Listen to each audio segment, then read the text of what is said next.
Varicose veins కి సరైన చికిత్స కోసం సంప్రదించండి ఎవిస్ హాస్పిటల్. నమస్కారం, సుమన్ టీవీకి స్వాగతం.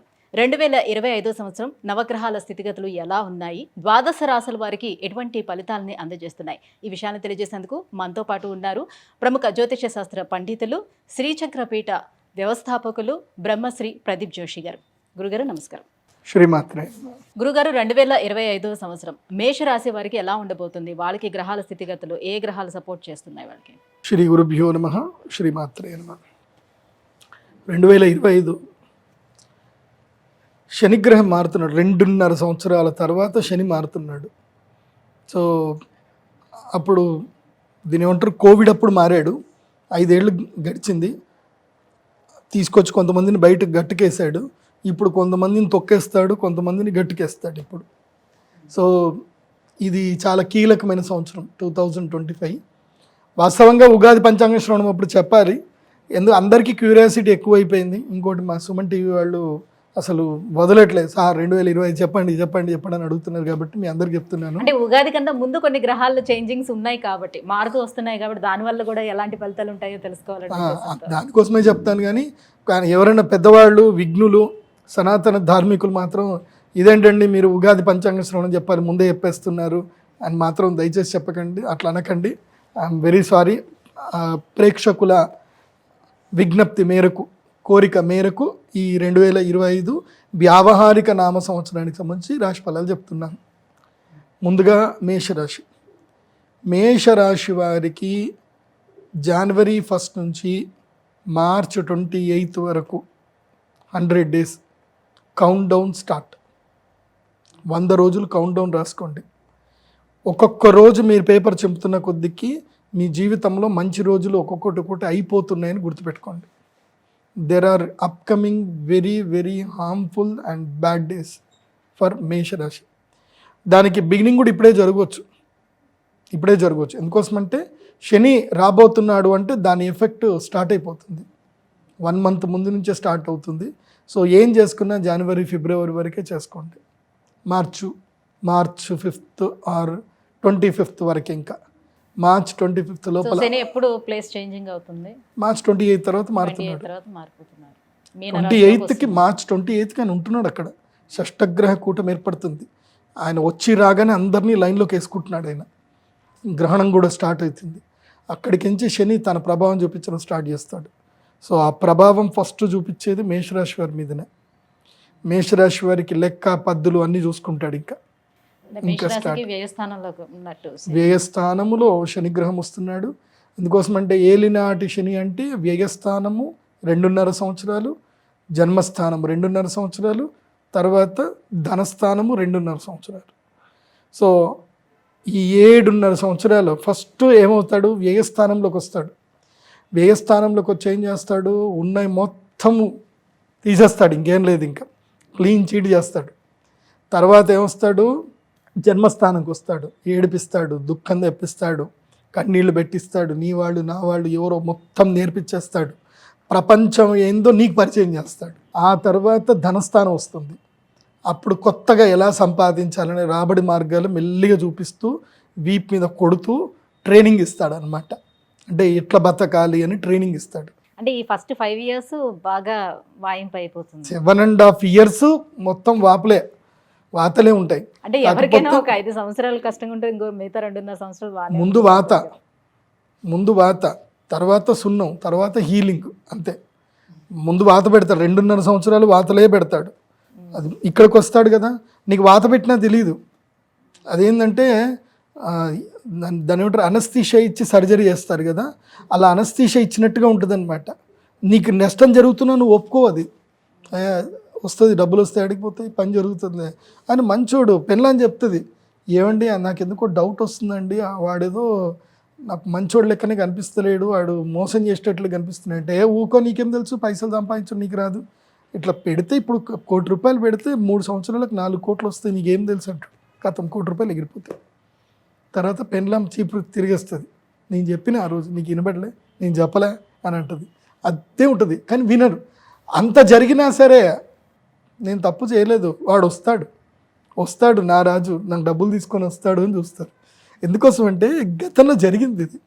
ఇక్కడనే చార్మినార్లో నాకు ఒక క్లయింట్ ఉంటాడు. ఆ క్లయింట్ భార్య నన్ను అన్నయ్య అన్నయ్య అని పిలుస్తుంది. 2 పిల్లలు ఉంటారు, 3 పిల్లలు ఉంటారు. వాళ్ళు మామయ్య విపరీతమైన ప్రేమ నేనంటే. వాళ్ళ హస్బెండ్ ఎవడో నువ్వు 50 లక్షలు ఇస్తే నీకు 5 కోట్లు ఇస్తాను, సో నీకు బ్లాక్ ఇస్తాను, నువ్వు నాకు వైట్ ఇవ్వాలి అని చెప్పి డైరెక్ట్గా తీసుకుపోయి ఏదో ఎక్కడికో పోయారు తమిళనాడులో. పోయి డబ్బులు కూడా చూపించాడు, అన్ని డబ్బులు చూపించడం అంతా అయిపోయింది. 50 లక్షలు ట్రాన్స్ఫర్ చేశాడు అఫీషియల్గా. ఎన్ని సంవత్సరాలు అయింది? 3 సంవత్సరాలు అయింది. వాడు ఇంకా డబ్బులు తిరిగిస్తలేడు. ప్రతిసారి ఫోన్ చేసినప్పుడల్లా లిఫ్ట్ చేస్తాడు, అవుతుంది ఇప్పుడు ఎలక్షన్స్ ఉన్నాయి కదా, బ్లాక్ మనీ పట్టుకుంటారు, పంపించేది లేదు అంటాడు. వాడు ఎట్లా చెప్తాడో కానీ వీడైతే వింటాడు. ఇంకా ఇప్పటికీ వాడు డబ్బులు పంపించట్లే. నా దగ్గరికి వచ్చాడు, వాళ్ళ ఇక అన్నయ్య అంటది కదా, ఆమె ఏడ్చుకుంటూ వచ్చింది, అన్నయ్య ఈయన మొత్తం డబ్బులు తీసుకెళ్ళాడు, పెట్టేసిండు, ఏం చేయాలి అర్థమవుతలేదు అని అంటే, నేను లేదు బావా వస్తా అంటాడు. నాకు బావా అని పిలుస్తాడు. లేదు బావా వచ్చేస్తుంది, మన ఇస్తాడు, మంచోడే, అదేదో ప్రాబ్లం ఉందంటున్నాడు, అది ఉందంటున్నాడు, డబ్బులు ఉన్నాయి నేను చూశానంటాడు. ఒరే పిచ్చోడా, పోయి సైబర్ క్రైమ్లో కంప్లైంట్ చేయని చెప్పి అప్పుడు నాకు తెలిసిన డీసీపీ ఏసీపీ గారితో మాట్లాడి చేపిస్తే అప్పుడు కంప్లైంట్. అప్పటిదాకా కంప్లైంట్ ఇవ్వడానికి పోయినా కంప్లైంట్ తీసుకోలేదు వాళ్ళకి. సో ఇప్పుడు వాడు దొరకట్లే. ఇప్పుడు ఫోను ఇదైపోయింది, ఇంకా వాడు మొత్తం స్టాప్ అయిపోయాడు. ఇప్పుడు ఫోన్ నెంబర్ మార్చాడు. నేను అదే చెప్తా, ఏలినాటి శని స్టార్ట్ అయ్యేటప్పుడు ఇవే ఉంటాయి పంచాయతీలు. నేను అందుకే మేషరాశి వారికి చెప్పేది ఏంటంటే, అకౌంట్లో మొత్తం బ్యాలెన్స్ నిల్, అకౌంట్ అంతా క్లోజ్ చేసేసేయండి, మినిమం బ్యాలెన్స్ పెట్టండి, అకౌంట్ క్లోజ్ చేసేయండి. అకౌంట్లో ఉన్న డబ్బులు, సేవింగ్ అకౌంట్లో ఉన్న డబ్బులు తీసుకెళ్ళి మొత్తం కూడా ఏదైనా పర్ఫెక్ట్గా మొత్తం హెచ్ఎండిఏ ఇంకేం కాదు. అయితే మున్సిపల్ డెవలప్మెంట్ అథారిటీలో 35 సంవత్సరాలు లింక్ డాక్యుమెంట్. అదే హైదరాబాద్లో అయితే కనుక 50 సంవత్సరాలు లింక్ డాక్యుమెంట్లు కరెక్ట్ ఉంటేనే కొనండి. ఎందుకోసమంటే మీరు 30 ఏళ్ళైనా సరే హైడ్రా వచ్చేస్తుంది వాడికి, ఎప్పుడు ఎడకేసి కొలుస్తారో తెలియదు. సో ఇది అందరికీ చెప్తున్నాను, ఇది ఓన్లీ మేషరాశే కాదు. ఏదైనా మంచి ల్యాండ్ కొని కామ్గా కూర్చోండి, ఈ 7.5 సంవత్సరాలు కామ్గా కూర్చోండి. లేదంటే మాత్రం లిక్విడ్ క్యాష్ పెట్టుకుంటే మాత్రం నెత్తి మీద శని వస్తాడు కదా, ఎక్కడో ఒక చోట ఎవడో ఒక తలమాసినోడు వస్తాడు, మీ కొంప ముంచుతాడు. డోంట్ క్యారీ లిక్విడ్ క్యాష్, బాగా గుర్తుపెట్టుకోండి.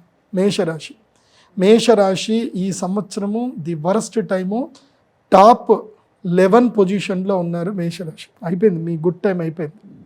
సో గురు శనిలో ఇద్దరు కూడా సపోర్టింగ్ లేరు ఈ సంవత్సరం. గురువు లేడు, శని లేడు. అప్పుడప్పుడు మధ్యలో శుక్రుడు వస్తూ ఉంటాడు, అదేదో నాకు టైం దొరికినప్పుడు నేను చెప్తాను. సో అది ఎట్లయినా స్టార్ మాలో రాశిఫలాలు వస్తాయి, ప్రతి వారం వస్తాయి, అవి చూడండి, అవి ఫాలో అవ్వండి. కాకపోతే ఒక్కటి మాత్రం అడ్వైజ్ చేస్తా, వ్యవసాయం చేయండి. శని ద్వాదశంలో ఉన్న వ్యవసాయం చేసేవాడిని మాత్రం శని ఏమనడు. వ్యవసాయం అంటే ఇవైతే కూరగాయల పంటలు కానీ ఏవైనా పండించుకోండి, లీజుకి తీసుకొని కూరగాయల పంటలు మాత్రం పండించండి. దానివల్ల పెద్ద నష్టమేమి ఉండదు, కానీ అది కూడా కష్టమే. శని ఎప్పుడు ఎట్లా చేస్తాడో తెలియదు. శారీరక శ్రమ ఉండాలి, కానీ అది మంచిదే. ఇప్పుడు నా జీవితంలో నాకు ఏలినాటి శని వచ్చింది. నాకు ఏలినాటి శని వచ్చినప్పుడు నేను ఎంత ఏడ్చానో నాకు తెలుసు. అసలు ఎవరూ లేరు నాకు, నేను ఒంటరి అన్న క్లియర్గా వచ్చేసింది థాట్. సూసైడ్ చేసుకున్నామంత ఫీలింగ్, బాధ కలిగింది. కానీ 5 సంవత్సరాల తర్వాత ప్రపంచాన్ని మనకు పరిచయం చేస్తాడు. ఫస్ట్ మనల్ని బాధ పెడతాడు, తర్వాత ప్రపంచాన్ని పరిచయం చేస్తాడు, తర్వాత జీవిత గుణపాఠాలు నేర్పిస్తాడు. అప్పుడు ఉంటుంది జీవితం, అద్భుతంగా వెళ్తుంది. కాకపోతే అది తట్టుకోవాలి, 5 సంవత్సరాలు తట్టుకోవాలి. 2.5 సంవత్సరం నుంచి గురువుగా టీచర్గా మారుతాడు. మొదలు యమధర్మరాజులాగా మంచి కొడతాడు, ఇంకో సంవత్సరము తిండి లేక బాధ పెడతాడు, ఇంకొక సంవత్సరము టీచర్ అవుతాడు. అది బాగా గుర్తుపెట్టుకోండి మేషరాశి.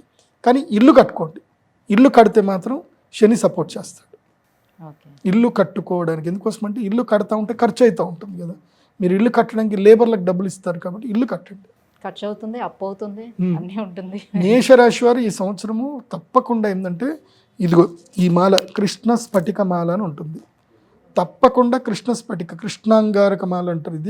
ఇది ఇలా ఇలా ఇలా ఇలా అని ఇట్లా వాసన చూస్తే మనకి నిప్పుల వాసన వస్తుంది.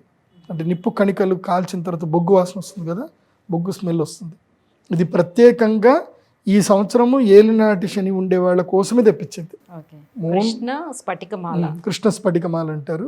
ఇది తప్పకుండా వేసుకోండి. ఇది ఎవరైనా సూపర్గా మీకు నెగిటివ్ అందరు మెయిన్గా చెప్పాలంటే కుంభం, మీనం, మేషం వీళ్ళు, తర్వాత కన్య, తర్వాత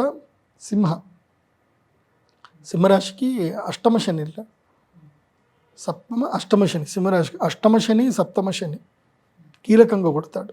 తర్వాత అర్ధాష్టమ శని కూడా, అర్ధాష్టమ శని ఎవరికి వచ్చింది అంటే ఈసారి ధనుసు రాశి వాళ్ళకి అర్ధాష్టమ శని. సో తల్లి గండం. సో ధనురాశి వాళ్ళేమో వాళ్ళ అమ్మగారికి ఇవ్వాలి ఇది, తర్వాత సింహరాశి వాళ్ళేమో వాళ్ళ నాన్నగారికి వెయ్యాలి, కుంభ, మీన, మేషరాశి వాళ్ళు వాళ్ళే ధరించాలి తప్పకుండా. ఇది గుర్తుపెట్టుకోండి బాగా. ఇంకా పరిహారాల వరకు వస్తే ఇదే అంటారా? ఇది పరిహారము ఇక ఉంటాయి కదా, ఏదో ఒకటి చెయ్యాలి. ఇంకా ఇప్పుడు పూజలు కానీ శని పూజలు చేయాలి, మెయిన్గా వెంకటేశ్వర స్వామి ఆరాధన చేయాలి, అయ్యప్ప దీక్షలు స్వీకరించాలి. అయ్యప్ప దీక్ష తీసుకుంటే చాలా సిస్టమేటిక్గా ఉండాలి. అందరు ఇష్టం వచ్చినట్టు ఆ రాత్రులు 11, 12, 1, 2 గంటల దాకా అరిచి భజనలు చేసి పక్కోళ్ళని అందరితోటి. ఇప్పుడు మీరు భజన చేయటం వల్ల భగవంతుడు ప్రీతి చెందాలి. మీరు భజన చేయటం వల్ల పక్కింటోడు మిమ్మల్ని మీ శాపనార్థాలు పెట్టకూడదు. ఎంతసేపు అబ్బా ఇంత సౌండ్లు పెట్టి డీజేలు పెట్టి అని పక్కవాడు బాధపడకూడదు. మీరు ఇతరులను బాధపడుతూ చేసేది ఏది కూడా మీకు మంచి ఫలితాన్ని ఇవ్వదు. నేను అందరికీ చెప్తున్నాను, ఓన్లీ అయ్యప్పలకి కాదు, ముస్లిమ్స్కి కూడా చెప్తున్నాను. మీరు ఆజాన్ సౌండ్లు పెద్ద సౌండ్లు పెట్టి మీ ముస్లిం కమ్యూనిటీలోనే పక్కోళ్ళు అనుకుంటారు, అబ్బా ఏంది చిన్నపిల్లలు దడిచి లేచి కూర్చుంటారు, ఎందుకు అంత సౌండ్లు. మీరు ప్రార్థన చేసేది ఉంటే చక్కగా ఇంట్లో ప్రార్థన చేసుకోండి. ఈ మధ్య నేను ఈ కోకాపేటలో చూశాను, నేను వాడు గంటకోసారి బెల్లు కొడతాడు.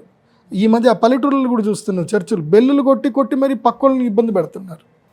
మీరు ఇతరులను ఇబ్బంది పెట్టడం వల్ల మీ కమ్యూనిటీ పెంచుకోవడం మీకు ఏది ఉద్దేశం ఉందో నాకు తెలియదు, కానీ దయచేసి ఎవరిని ఇబ్బంది పెట్టకండి. మా సీఎం రేవంత్ రెడ్డి గారికి మాత్రం ఇది కనుక ఆయన కంట్లో పడితే మాత్రం తాట తీస్తాడు ఆయన. నాకు ఆయన మీద నమ్మకం ఉంది, సీఎం రేవంత్ రెడ్డి గారి మీద.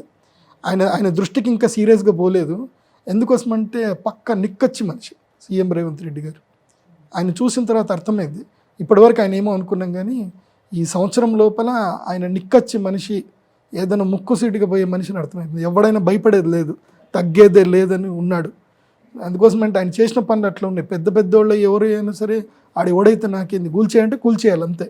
సో మంచి పనే చేస్తున్నారు రేవంత్ రెడ్డి గారు. దయచేసి ఈ ఏవైతే పెద్ద సౌండ్లు తీసేసేయండి స్వామి అని నా రిక్వెస్ట్. అది ఎవరిదైనా సరే, ఏవి పుంగీలు ఉంటాయి కదా పెద్దవి, సుప్రీంకోర్టు ఆర్డర్ క్లియర్గా ఉంది, అవి తీసేసేయండి. ఎవడు పక్కోని డిస్టర్బ్ చేయడానికి లేదు. నేను సౌదీ వెళ్ళాను, దుబాయ్ వెళ్ళానండి. దుబాయ్లో ఎంత పెద్ద మసీదులు ఉన్నాయి, ఎక్కడ కూడా ఆజాన్ సౌండ్ లేవు, డిస్టర్బెన్స్లు లేవు. వాళ్ళు ప్రార్థన చేసుకుంటారు, వెళ్తారు, ప్రశాంతంగా ప్రార్థన చేసుకుని బయటకు వస్తారు. ఎక్కడా నాయిస్ లేదు, ఎక్కడ ఒక పోలీసు వాడు కనపడు, అసలు అక్కడ డిస్టర్బెన్సే లేదు. అక్కడ స్ట్రిక్ట్ గవర్నమెంట్.